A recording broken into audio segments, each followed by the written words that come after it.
about some of this theoretical nonsense and how it actually applies to the way we play, right? So what if I have a A flat major 7 chord, but it goes to a D7 over F sharp, and then goes to G minor,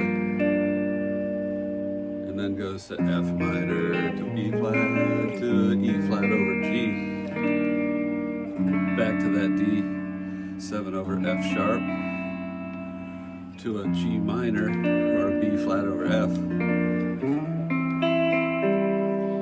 to an F major 7. Yeah, let's just go that far, right? What key is that in? Seems kind of crazy, doesn't it?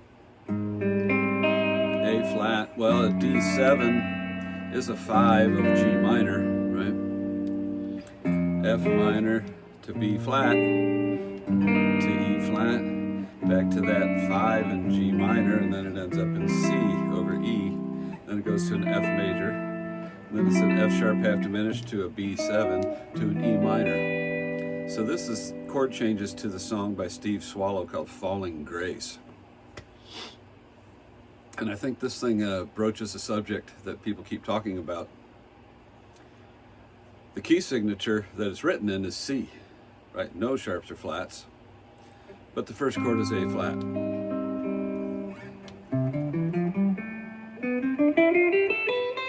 So there's the C major scale, right? Now, so we know the chords in C major. C, D minor, E minor, F, G7, A minor 7, B half diminished, and C. The one chord C can be a major 7 or a major 13. The 4 chord F can be a major 7, but you got to be careful because it needs an augmented 11 because the B is natural. Right? If I have a 5 chord, G13, right? G, B, D, F, A, C, E, G. And so I'm just scanning through this chart. Those are the chords that appear to come from the key of C. He's got a C over E here. Got an F major 7. There is an E minor, which is the 3 chord, right? And I have to be careful there a little bit, right? Because even though we are using the F sharp a lot, right? So typically in the key of C, an E minor is not going to have an F sharp, right? It's going to have an F natural. So yeah, you tend to avoid that F sharp, which they're not.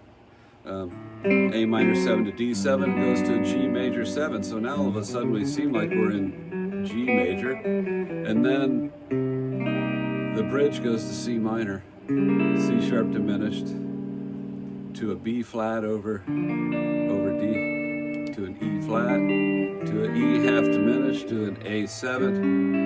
And there's an F natural in the melody, which gives it an augmented flair, right? And D minor 7, D flat, C minor. And then it says F7, which I'm thinking if I wanted to, I could continue down D minor, D flat 7, C minor. Because there's a C natural in the melody. It goes C minor and has an A in there. It's really a C minor 6 implied. You got a D in the melody that goes to a C. And so if I played a B7 sharp 9 to a B7 flat 9, and then it resolves down to B flat with an A in the melody.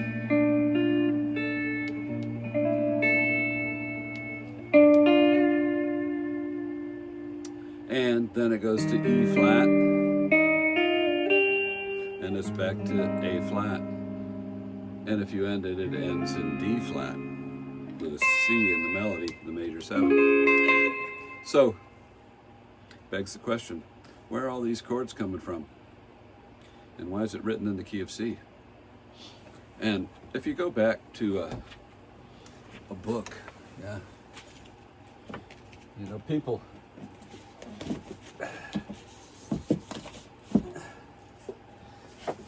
we talk about this stuff like it's new, right? Oh, it's the newest thing, because maybe it's the newest thing we discovered. But, you know, if you go back to a book like this, I don't know if you can even see it. Does it reverse it? Yeah, look at, oh, it reverses it on the camera. Look at that. So if you can read backwards and upside down, you'll know that this is the Treatise on Harmony by Jean-Philippe Rameau. And yeah, all the way back in 1722, he was talking about geometric inversion. So if I got a C major scale, like this thing's written in the key of C, C, D, E, F, G, A, B, C. Well, what's the pattern, right? C to D is a whole step, D to E is a whole step, E to F is a half step, F to G is a whole step, G to A is a whole step, A to B is a whole step, B to C is a half step. Now the way I look at this is two major tetrachords separated by a whole step. So G, A, B, C, 1, 2, 3, 4, whole, half, the smallest amount of notes to make a major sound. And then if I go to the G, the fifth of the scale, I get the upper tetrachord, G, A, B, C, and it's again major, minor, half step, whole, half, so it's a major tetrachord. Now, if I invert that coming down from C, I follow the same pattern in reverse. I go whole step, half step, whole step, half step.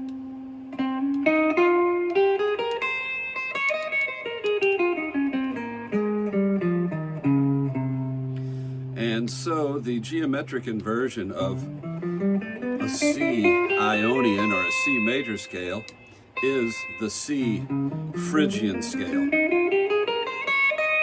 And C Phrygian comes from the key of A flat, right? That's the third mode of the key of A flat. So he's taking all of this harmony from A flat. A flat doesn't use a B flat minor, he uses some secondary dominants. He's got a B flat 7 here.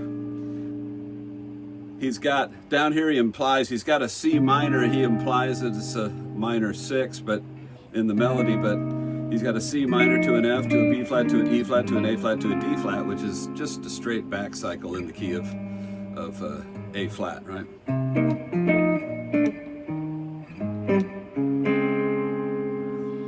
So C minor to F is a 2-5-1 and B flat goes to E flat goes to A flat goes to D flat, and if you were to continue, you could go to G flat to C flat and then B flat if you want to, and put an augmented 11 on it, I don't care. So that cycling, right, C, F, B flat, E flat, A flat, D flat, G flat, C flat, is being set up by the geometric inverted key of A flat major, or F minor. So now if we look at the keys, A flat comes from the inverted key. D7 is now a secondary dominant, right? G minor in the key of A flat would have to be a half diminished chord, but since he's playing both sides of this equation, he can play a G minor. All right? So I'm saying, once you know the rules, you just make up your own rules to your universe based on the melody that you hear. So he's hearing this melody. All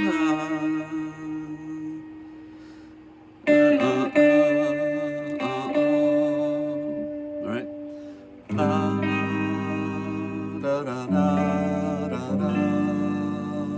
So now it becomes a matter of how much tension do you want to hang on to, or how much tension do you want to release, and you basically you're splitting the difference between two keys that are related by geometric inversion. So, and this goes on. So if I go through this thing, I can see a D7, right, is really not in the key of A flat. It's a secondary dominant from the real parent key of C major, because the thing, if you recall, the thing's written in C major. But man, when you go through and you play it, it sure doesn't seem like it, right? Because until you understand that this A flat thing is inverted from C. And you notice those things kind of fit together pretty well.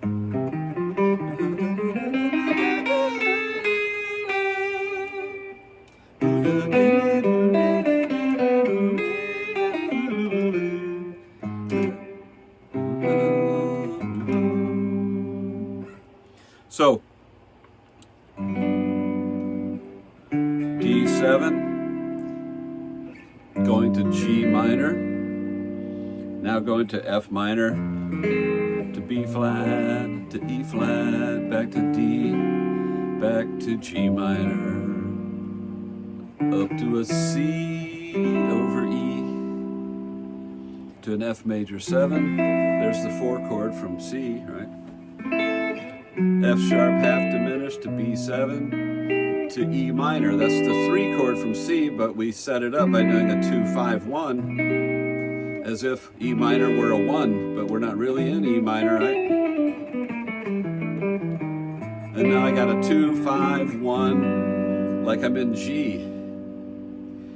And if I were in G, then going to C minor would be a 4 minor chord. And that begs the question, where in the world does that thing come from? Well, if we geometrically invert G major, we get G Phrygian. And G Phrygian comes from E flat major.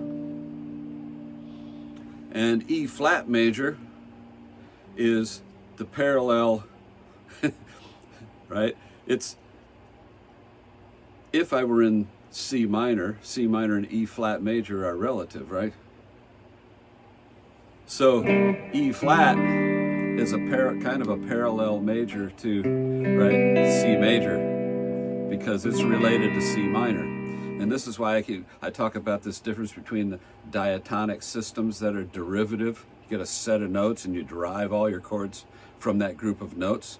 And then you have a parallel system where I could derive different modes all from the same tonic note. And this is what happens in geometric inversion, right? I'm going, hey, I can use all the chords in G major, and I can change it up as I need to accommodate chromaticism or melody notes that I hear inside that key.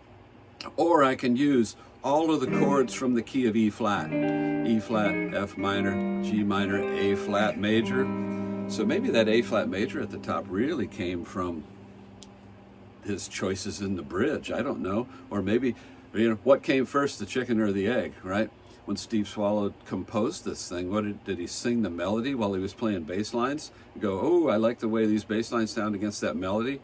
And then comes back to it later and harmonizes it, you know? Or did he sit down and go, oh, I have all these chords from these parallel and derivative keys, and I can just play around with it, right? There are 2 ways to get there, you know. Are you inspired on the front end of the composition, or are you inspired in the middle? You know, I think sometimes you get inspired in the middle of a thing.